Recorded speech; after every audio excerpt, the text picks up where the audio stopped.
திருச்சிராப்பள்ளி பணத்தாள்கள் சேகரிப்போர் சங்கம் சார்பில் திருச்சி சீனிவாசா ஹாலில் இன்று முதல் 20/9/22/22/9/24 3 நாட்கள் உலக பணத்தாள்கள் நாணயங்கள் தபால் தலைகள் கண்காட்சி நடைபெற்று கொண்டிருக்கிறது.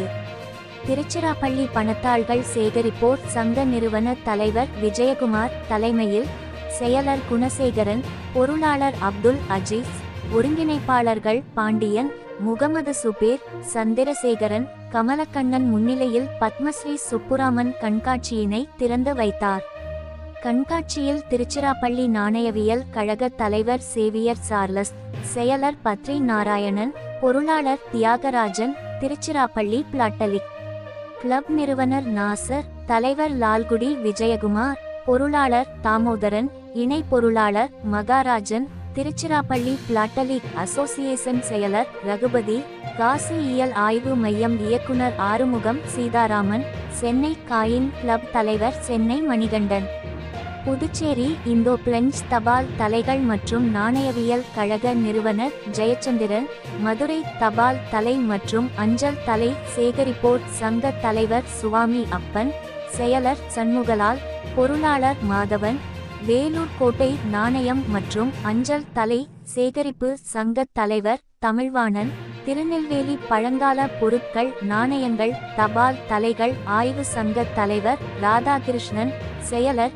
ஜெபின், பொருளாளர் செல்வம், சோழமண்டலம் நாணயவியல் கழக நிறுவனர் துரைராசு, குடந்தை தொல்லியல் நாணயவியல் கழக தலைவர் சுப்பிரமணியன், செயலர் கணேசன், துணைச் செயலாளர் சரவணன், பொருளாளர் கணேசன், திருவாரூர் நாணயவியல் கழகம் தலைவர் அண்ணாமலை, செயலர் சுபஹத்துல்லா, பொருளாளர் சக்திவேல், கரூர் மாவட்ட நாணயவியல் மற்றும் அஞ்சல் தலைகள் சேகரிப்போர் சங்க தலைவர் ராஜு, புதுக்கோட்டை நாணயவியல் கழக தலைவர் ஷேக் தாவூத் பஷீர் அலி, கோயமுத்தூர் நாணயவியல் கழக செயலாளர் ரவிச்சந்திரன், சேலம் நாணயவியல் கழக தலைவர் சரவணன், செயலாளர் ரியாஸ், கன்னியாகுமரி மாவட்ட தபால் தலை சேகரிப்போர் சங்க செயலர் கன்சாஸ் டயஸ் ஜேக்கப், கேரளா நாணயவியல் கழக கன்வீனர் லட்சுமணன் உட்பட பல்வேறு சேகரிப்புகளை சங்க நிர்வாகிகள் நிகழ்வில் பங்கேற்கிறார்கள்.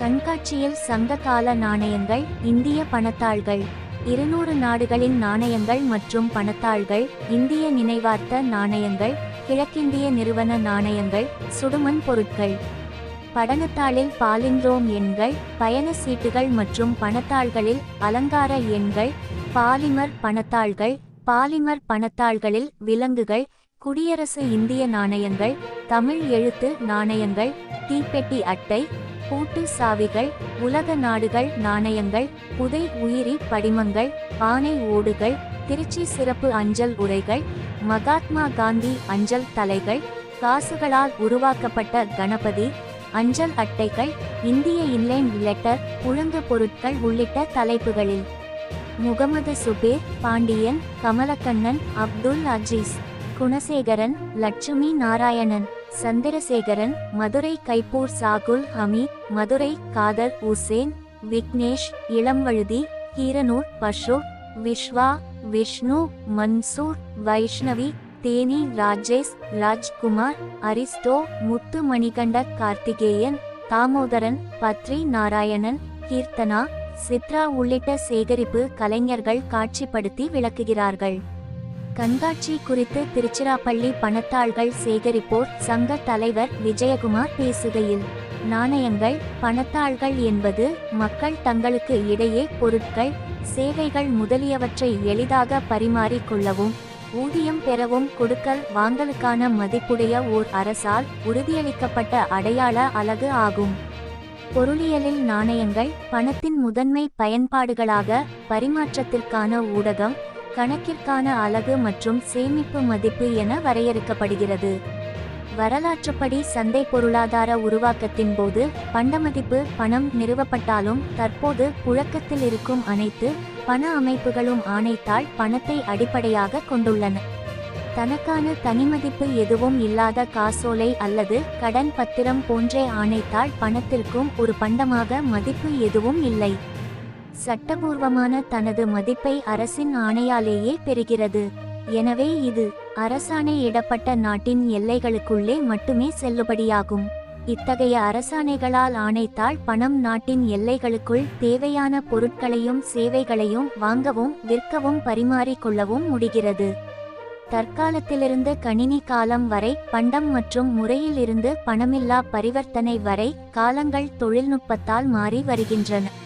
பொது அறிவை தரும் பொழுதுபோக்கில் பணத்தாள் குறித்த ஆய்வு நோட்டபிலி, நாணயங்கள் குறித்த ஆய்வு நியூமிஸ்மேட்டிக்ஸ், அஞ்சல் தலை குறித்த ஆய்வினை பிளாட்டலி, தீப்பெட்டி சேகரிப்பினை பிலுமினி என்பர். நாட்டின் வரலாறு, பொருளாதாரம், கலை, கலாச்சாரம், பண்பாட்டினை சேகரிப்பு கலை மூலம் எடுத்துரைப்பது இளைய சமுதாயத்தினருக்கு சிறந்த கல்வியாக அமையும் என்றார். திருச்சிராப்பள்ளியில் இருந்து நிருபர் எல். பாபுவின் அறிக்கை.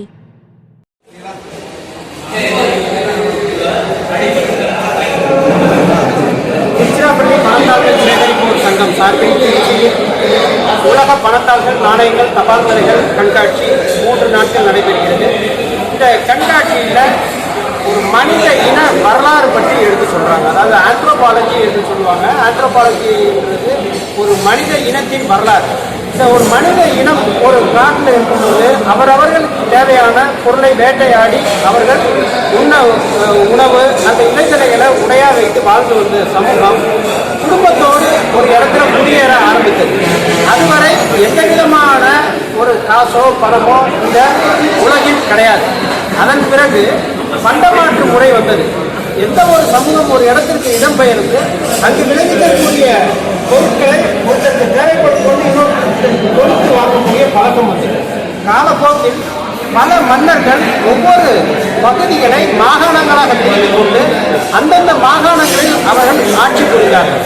அந்த ஆட்சியில் முதலில் தங்கம், வெள்ளி, செம்பு, ஈயம், பித்தளை என்று பல்வேறு உலோகங்களில் அவர்களோட லட்சினை மற்றும் அவர்களோட மதிப்பு பொருந்திய குறியீடு பொருந்திய காசுகளை வெளியிட்டார்கள். அது அப்படியே சுதந்திர இந்தியா, குடியரசு இந்தியா என்று வந்து பண்டமாற்று முறையிலிருந்து பணமில்லா பரிவர்த்தனை வரை, பட்டு அட்டை, கடன் அட்டை என்று இந்த கேஷ்லெஸ் டிரான்சாக்சன் வரை நாம் கொண்டு இருக்கிறோம். நம் கையில் தவறுந்த காசுகளை இப்பொழுது ஒரு வரலாறாக இது நம் முன்னே இருக்கின்றன. இது ஒவ்வொருவரையும் தெரிந்து கொள்ள வேண்டும். இது ஒரு அரசாணை தாள் அல்லது அரசாணை நாணயம். அது அந்த நாட்டில் மட்டுமே செல்லுபடியாகும்.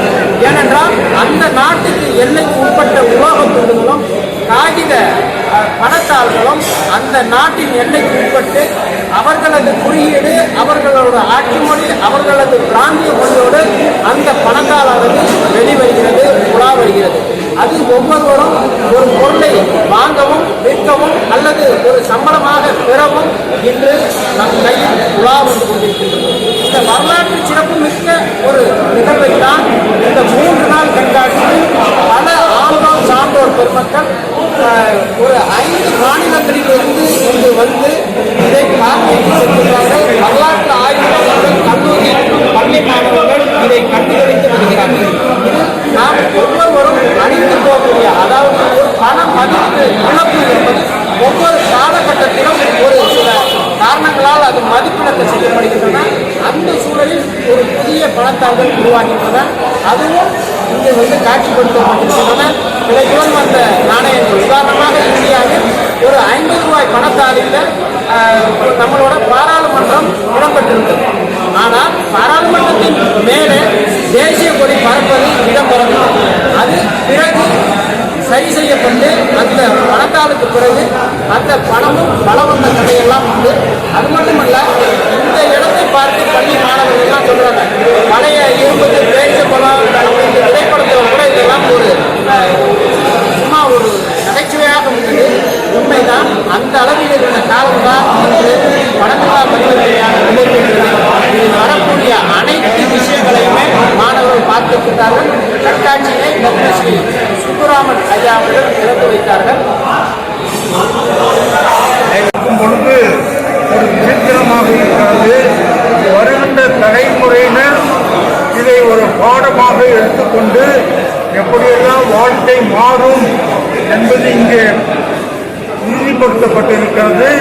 கண்காட்சியிலே பல்வேறு மாநிலங்களிலிருந்து வந்து அவர்கள் செய்திருக்கின்ற அந்த விஷயத்தை பார்க்கும் பொழுது அதிர்ச்சியாக இருக்கிறது, அதிசயமாக இருக்கிறது. ஒரு இடத்திலே இருக்கின்ற மரம் கல்லாகிறது என்று அந்த கல்லை பார்க்கும் பொழுது அவ்வளவு கனமான கல்லாக இருந்தது. ஆக நாட்கள் கடந்து கொண்டு வரும் பொழுது மாற்றங்கள் நிறைய வந்து கொண்டிருக்கிறது. இந்த மாற்றங்களை வருகின்ற இளைஞர்கள் பயன்படுத்திக் கொண்டு வாழ்க்கையை நல்ல முறையிலே வாழ்வதற்கான வாழ்வாதார முறைகளை பயன்படுத்தி கற்றுக்கொண்டு வாழ வேண்டும் என்று நான் மிகவும் மரியாதையுடன் கேட்டுக்கொள்கிறேன். நன்றி.